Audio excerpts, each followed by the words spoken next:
mēģinam bišķi kaut ko pabiedēt mūsu dīdžeju.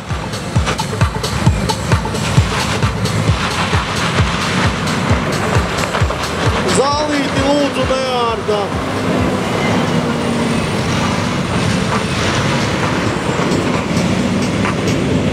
Atgādinājums arī visiem dalībniekiem. Ja brauks daudz pa zāli, automātiski var dabūt diskābeli.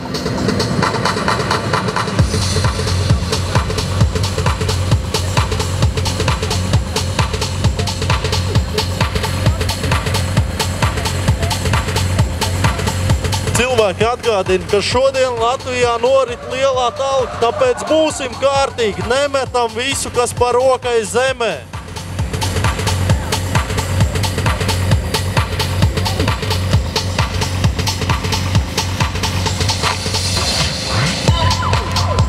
Es domāju, ja visu to, kas Skānija apgriezās trasē, viņi tāpat nobrauks ātrāk pa vienu otru vieglo automobīli.